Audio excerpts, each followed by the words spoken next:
Mr. Chancellor, Mr. Vice Chancellor, professors, students of this university and distinguished guests, I am deeply moved by the kindness of your welcome and by the outstanding honor this university has done in bestowing an honorary degree upon me today.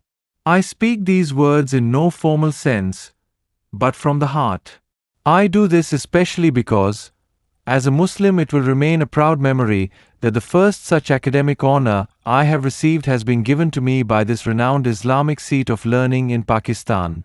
This degree is all the more precious because of the illustrious personages who have been earlier recipients of your honor, and because this university is situated in one of the most historically awesome sites on earth. Speaking to you today, I cannot fail to recollect the names of people, places, and civilizations which light the glittering past of this region. Peshawar is not only the gateway of Central Asia, but much more, it is a jewel box of history. The walls are nature's mountainous fortifications, and the key is the Khyber Pass. Inside are the names of many of history's most precious jewels: Gandhara, the Greeks, the Buddhists, the Huns, the Brahmins, the Ghaznavid, the Mughals, the Sikhs, the Afghans, the Iranis, the Uzbeks, the Tajiks, the Afridis, the Aryans, Alexander the Great, Darius, Genghis Khan, the Sasanians, Kandahar, and many more. Few cities of learning can boast such a variegated and colorful past.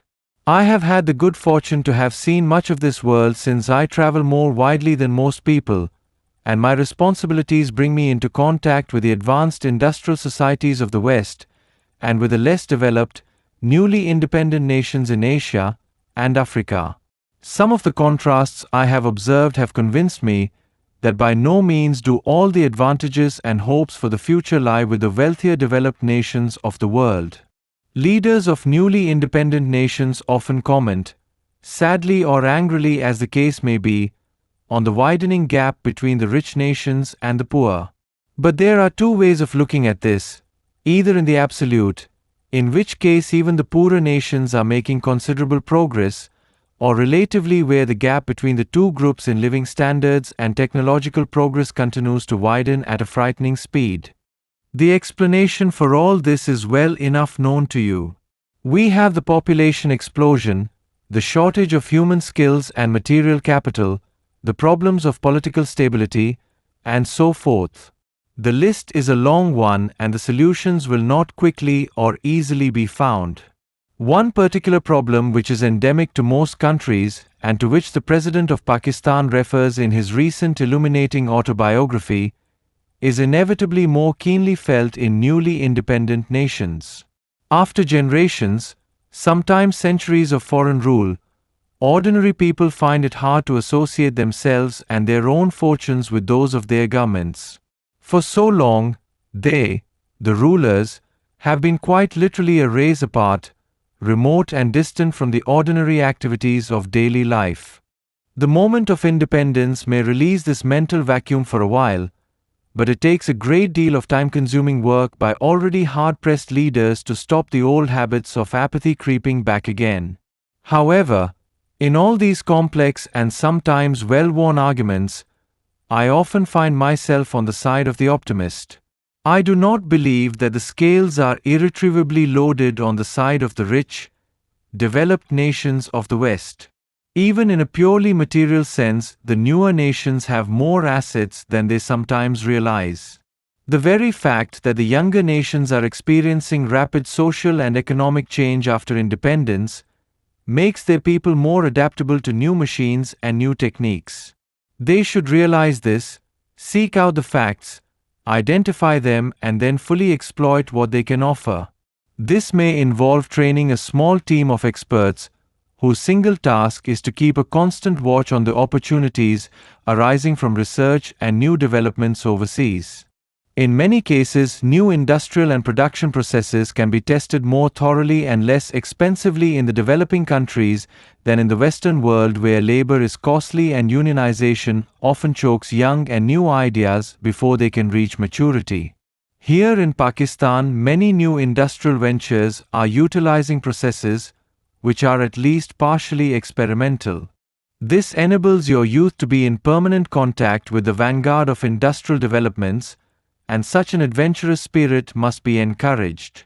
I fear less the inability of young countries to create new ventures than the rapid assassination of new projects by obsolescence. Material progress apart, I do not think it should ever be assumed that only the smaller, poorer nations are faced by apparently insoluble problems. Western Europe and North America poses much that can be envied. They also face social and moral conflicts, which are far more daunting than known in Asia or Africa. Increasingly, I believe, thinking people both in Europe and America are asking, where is this all prosperity leading us? Are we any happier? Do we get as much satisfaction out of living as did our fathers and forefathers? These indeed are relevant, urgent questions. There has been a fundamental challenge to the traditional and, in this case, mainly Christian religious values. The younger generation has almost completely forsaken its churches.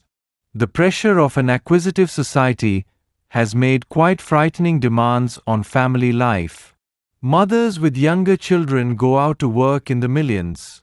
The juvenile crime rate soars upwards, homes are broken, and the family unit itself is undermined at its source. The working family in the West can earn all the money it needs in 4 or 5 days a week, and then with only 6 hours work a day. Its capacity for leisure is growing every year. But what does the family do with it?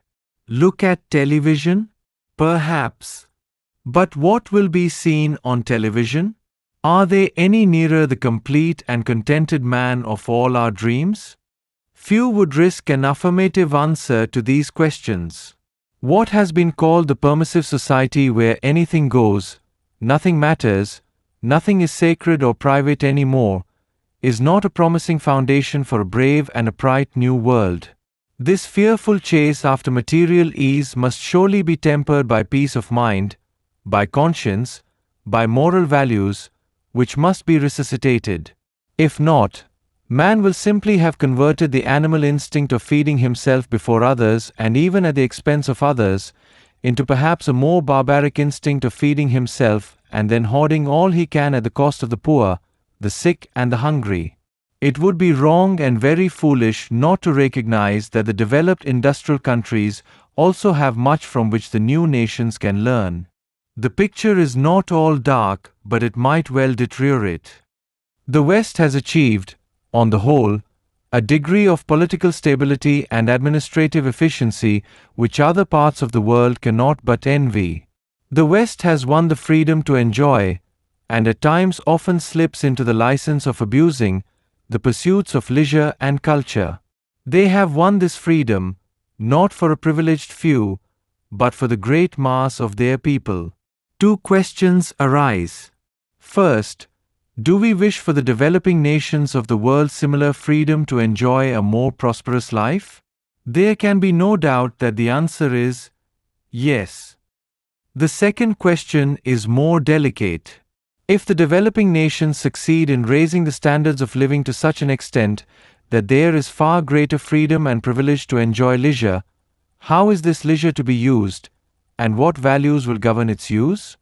It is here that the East, that Asia, nay, that this very university can contribute something of primordial and everlasting value. It is my deepest conviction that if Islamic society is to avoid following blindly the course of Western society without taking the trouble to raise guards against the latter's weaknesses and deficiencies, a thorough rediscovery, revitalization and reintegration of our traditional values must be achieved. They must be drawn forth from under the decades of foreign rule which have accumulated like thick sets of paper that have rested for generations on top of the finest oriental painting, making the edges turn yellow, but the centerpiece remaining as colorful and lively for us to discover as when it was originally completed. In all forms of art, painting, calligraphy, architecture, city planning, in all forms of science, medicine, astronomy, engineering, in all expressions of thought, philosophy, ritualism, spiritualism, it is of fundamental importance that our own traditional values and attitudes should permeate our new society. It would be traumatic if those pillars of the Islamic way of life, social justice, equality, humility, and generosity, enjoined upon us all, were to lose their force or wide application in our young society. It must never be said generations hence that in our greed for the material good of the rich West we have forsaken our responsibilities to the poor, to the orphans, to the traveler, to the single woman. The day, we no longer know how, nor have the time nor the faith to bow in prayer to Allah because the human soul that He has told us is eternal is no longer of sufficient importance to us to be worthy of an hour of our daily working, profit-seeking time, will be a sunless day of despair. It is eminent seats of learning such as this that can synthesize and transmit to the younger generations the proper balance between the Western search of well-being and the Eastern spiritual, human, and cultural traditions. I believe the future does reserve better standards of living for us than what we have at present, but in order to enjoy them fully, we must know today what will be the fundamental principles of our lives tomorrow. I render sincere and high tribute to Peshawar University that has set out to fulfill this essential and monumental task. May Allah crown your efforts with brilliant success.